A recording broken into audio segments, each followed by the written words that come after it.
Hi, it's Greg from Curry Country Living. Welcome. Today we're going to be going up to Manitou to the Opera House. We're going to be talking to a few people, namely Lindy Sharpe, Al Thorleifson, and Pam Tascona is going to have a few words about some things that are going on as well. The Opera House is a heritage building in Manitou. Al's going to speak to that. They're always fundraising and trying to improve their building, and Lindy will be talking a little bit about that. And the function that we're at today is to do a tea, and Pam Tascona will be talking to you about that. So have a look. Summer is getting out there. Summer is moving along. I would like to get out and get a few more Curry Country Living episodes done. It seems to be a very busy time of year for everybody. If you enjoyed this video and like to see more, consider giving me a thumbs up, subscribing to the Curry Country YouTube channel as well as the Facebook page. Follow along. We have, as far as in our world, we have the Airbnb is within a hairbreadth of up and running. Check us out. And if you need any content footage, summer is going to be gone, winter is going to be coming, and you're going to be thinking, wow, I wish I had some shots of this or had some shots of that. Content footage is something that I've been doing a lot of. It's something that is handy during the slower months of the year. You're too busy to be thinking about it now, give me a shout. I can take care of it for you. As always, stay safe, and we'll catch you next time. I'm Lindy Sharpe, and I'm the treasurer of the Manitou Opera House Foundation, and we host many fundraisers here at the Opera House, and today we are having one of them, which is an afternoon tea. So, can you explain to me what a tea is? This is like a high tea, or what a tea? It's called an afternoon tea, and there are differences between high tea and afternoon tea, and if you come, you'll learn all about that. We have 3 courses of food. We start with tea with fancy sandwiches, 3 kinds of sandwiches, and then we have scones with Devonshire cream and fresh raspberry jam, and then we have desserts. And so you leave very full, and you drink gallons of tea. We have had 2 teas. Today is our 3rd, and we will have 1 more in August on the 13th of August. Yeah. So this afternoon's tea, we're going to feature some musicians from Manitou area. It's Kirsty and Charlie Howitt, Mariette Howitt, and Denise Howitt, and they are going to be playing violins and guitars and I think piano, and so we're going to enjoy that. And at our August tea, we will also feature some classical music from the Douglas Cool School of Music students. Hi, my name is Al Thorleifson, and I'm one of the people who helps out with this wonderful opera house here in Manitou. Manitou has a long history of opera houses, and the story goes that in 1908, when this building was first built, well, when the first opera house was built, then there was another hall, town hall, just across the way here, and so there were 2 major event centers in town, and so within the first week people were confused as to where events were going to take place.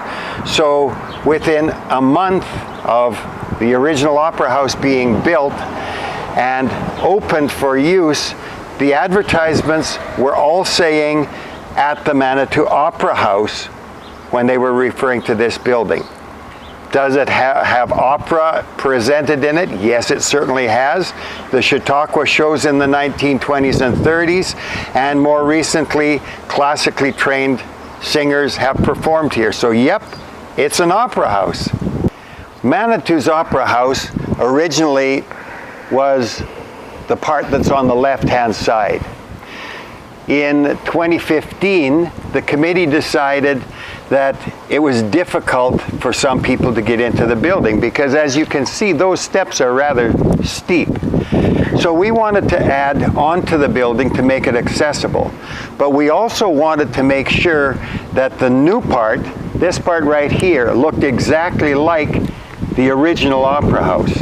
Now, in order to do that, we had to do things like find the only lumber mill in Western Canada, actually it was in Ontario, northwestern Ontario, that actually still made the drop siding with the same style and size as the original 1930 drop siding. Same thing with all of the windows. The designs of the windows were specifically built so that they looked exactly like the originals. Inside, the floors are solid oak that was harvested, planed, aged, and then installed in the Opera House here by local carpenters, and they actually got all the oak from the Pembina Valley.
There are 3 different types of tea, and so we put it next to the teacup, so that the servers know which tea that the So what kind of teas do we have today? Earl Grey, orange pekoe, and green tea. And the chips represent each one of the teas? Yes. Perfect. Thank you.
Thank you so much for coming to our afternoon tea fundraiser.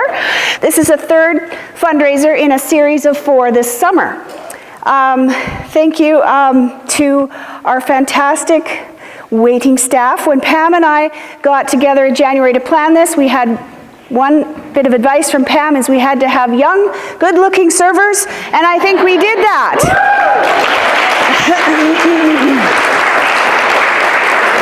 A huge thank you to Pam Darling from Lariviere. She used to have a bed and breakfast called Silver Springs, and they did high teas there for years, or sorry, afternoon teas. And so she is our chef and our planner and afternoon tea expert. And so we thank her very much for all her work. So Pam's going to be guiding us through the afternoon with tidbits of history about afternoon teas, because she has a historian husband and she herself is a royal master. Now, you can also follow us on Facebook if you want to know how to get a hold of what's going on. We have a Facebook and Instagram page. We also have a website where you can look at the booking calendar there to see what's coming up. And we are fundraising to make a better website. A website is very expensive to develop, and so hopefully someday we'll have a much more comprehensive website where you can look at it and see all the upcoming concerts. I'd especially like to invite you to welcome our musicians today. Very special tea today because we will have some live entertainment, and we have the Howitt family from Manitou who will be performing for us today as you enjoy your food. So thank you to the Howitts.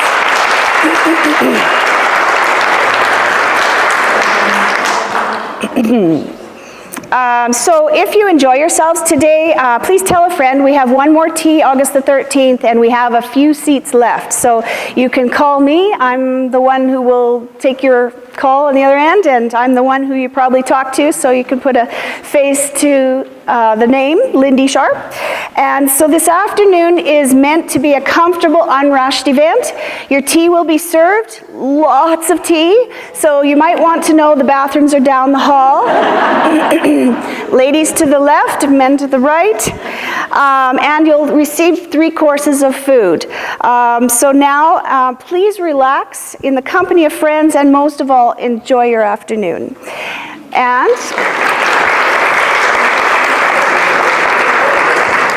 well, good afternoon, everybody. I hope you brought your appetites and you checked your diets at the door, because everything you're going to eat today is full of full-fat everything. I'm going to make all of you look like me by the time you leave here. Okay, so afternoon tea usually gets a little bit of controversy with high tea.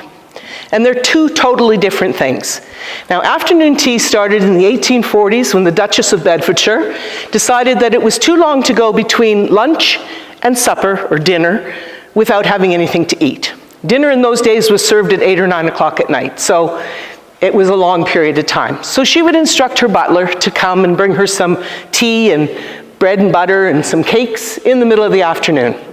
Well, this was taken in her boudoir, which is where ladies met their friends in those days, because it was a huge gossip session. So her girlfriends would come, and they found that this was quite a nice idea to have this little afternoon break. So they would go home and instruct their butlers, and so on and so on and so on. That afternoon tea became an institution. And the late Queen Victoria absolutely loved afternoon tea, but like I said, she was more like me, so she loved everything. So afternoon tea became very popular in England, and to this day you can still go to afternoon tea. The King has them in the back of Buckingham Palace 3, 4, 5 times a summer. So afternoon tea is still there in England. Scotland as well, I believe. Now, high tea was something that was served usually at 5 or 6 o'clock in the evening. It was sometime a nursery tea, it was called, because it would be the children's tea before they went off to bed, or it would be a tea that would be for the workers that would come home and be starving, and so they would have something to eat then. Now, you have to remember, in England, tea is kind of the panacea for all ills, of course, but it's also, when you say we're going to have such and such for tea, it usually means for your meal, okay? So it's another word for your supper or your lunch or whatever. So high tea was served in the dining room on high tables, and also it would have had hot components to it. So there would be a pie, or something that would be hot in the service. Afternoon tea, on the other hand, is just good old-fashioned fun, okay? You start off with sandwiches. Today we have 3 types of sandwiches for you. We have egg salad with chives, we have salmon and dill, and we have herbed cucumber with herbed cream cheese. Okay? Now, every time you see me today, that means that there's more food coming. So you're going to be happy to see me, okay? The butlers are waiting for you over here. You've all been given a little disc. That denotes what kind of tea you're going to be served this afternoon. That's what you've chosen. So please don't change them around with other people at your table, just to keep them on their toes. And we will bring some food out, okay?